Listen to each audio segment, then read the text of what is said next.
majina naitwa Pius Zakaria Lukaga, ni mkurugenzi wa Lukaga Erosion. Kuelekea kuangazia mafanikio katika sekta ya madini kwa miaka minne ya Daktari Samia Suluhu Hassan, kuna mapinduzi mengi yamefanyika. Mimi nimeanza kujihusisha na sekta ya madini 2018. Wakati ule tulikuwa tunatumia zebaki. Kwa sasa hii Erosion haina muda mrefu, tuna kama mwaka mmoja na bado hujakamilika vizuri. Mwanzoni tulikuwa tunapata mteja, wakati tunaanza unapata mteja mara moja hata kwa wiki, lakini kwa sasa hivi kwa wiki unaweza kupata hata wateja 5 au 6. Hayo ni mafanikio makubwa. Katika swala zima la usalama, tuna matenki makubwa mawili. Kuna tenki la mwanzoni liko pale linapokea maji, kuna jingine tena kubwa lipo nyuma. Huwa yakijaa tuna boza letu. Sumu yakijaa yanabebwa yanarudishwa kwenye plant, yanaenda kufanya kazi.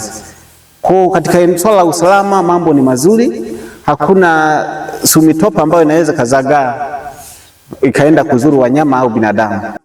Shukrani zingine ziko kwa Naibu Waziri Mkuu Dr. Mashaka Biteko kwa juhudi zake kubwa za kuhakikisha kwamba eneo la Kigosi linaachiwa ili wachimbaji wadogo waweze kunufaika na maliasili zilizopo kwenye maeneo yao. Tunatoa shukrani zetu za dhati na tunaombea aendelee kuwa na moyo wa namna hiyo. Dr. Biteko amekuwa waziri wa madini kwa muda mrefu, hivyo anajua namna ambavyo wachimbaji wadogo na amesaidia sana wakati wa uongozi wake kubadilisha kwenye sekta ya madini, katika kuleta mageuzi makubwa kwenye sekta ya madini ili kuwanufaisha wachimbaji wadogo. Kwa kuachia kwa lile poli, anajua namna ambavyo wachimbaji wadogo watakavyonufaika zaidi na uchimbaji na kufaidika na matunda ya madini nchini Tanzania. Zoezi zima la uchenjuaji wa dhahabu, yani mercury, na mara nyingi ilikuwa haivuni vizuri, navuna kidogo sana, lakini kutokana na mafanikio mwaka 2019 ndio tukawa na planti. Lakini kuanzia 2021 mpaka sasa, miaka minne Daktari Samia Suluhu Hassan imeleta mabadiliko makubwa ndani ya wilaya yetu ya Mbogwe, hasa kwa kutekeleza baadhi ya mambo, kusogeza huduma ya kimadini. Tukawa na ofisi ya kimadini hapa Mbogwe. Hii imesaidia sana utoaji wa leseni, hasa kwenye shughuli za ujenzi, ikawa hakuna urasimu. Mtu yeyote akitaka kujenga Erosion, akitaka kujenga planti, alikuwa na urahisi wa kujenga kwa wakati, na ndio maana hata nilipopata wazo la kujenga hapa sikupata changamoto yoyote. Mafanikio tunayopata kwa sasa ni kuvuna tofauti tulivyokuwa tunavuna hapo awali. Mwanzoni tulikuwa hatuvuni vizuri, lakini kwa sasa hivi kwa kushirikiana kati ya plant na Erosion tunapata kiasi kikubwa kuliko cha awali. Kwa upande wa plant tunategemea sana sodium cyanide. Kuna wakati sodium cyanide ilipanda bei kutoka shilingi 500,000 mpaka shilingi milioni 1, wakati mwingine milioni 1.2. Lakini kwa juhudi kubwa za serikali walikaa na wanaohusika na kuzileta, wakakaa vikao na kuwa na masharti mengi, na kuna wengine mpaka walipigwa faini, ndipo cyanide ikaanza kushuka mpaka 600,000 na mpaka sasa zipo kwenye shilingi 500,000.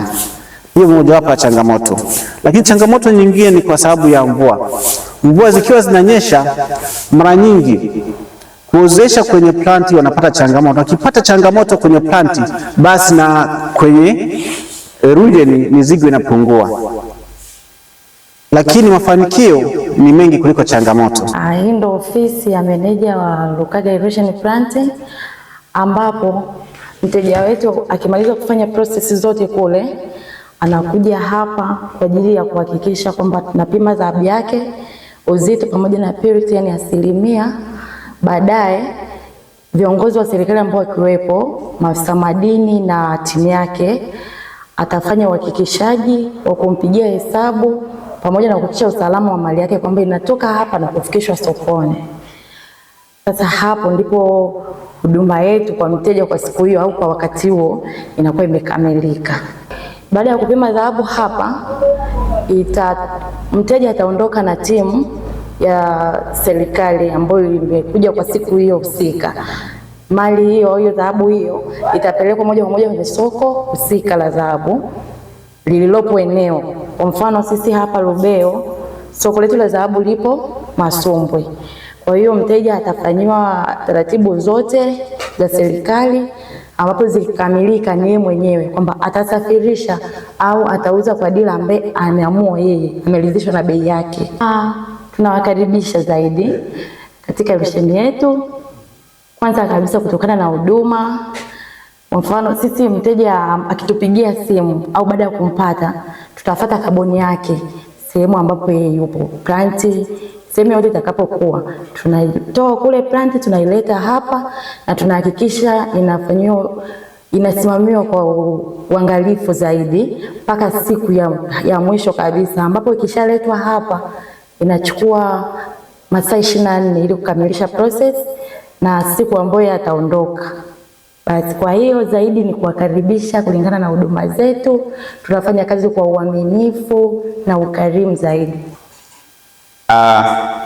Tuweze kuboresha mazingira vizuri. Yaani wateja tunapofika hapa tunafurahia kwamba hapa safi.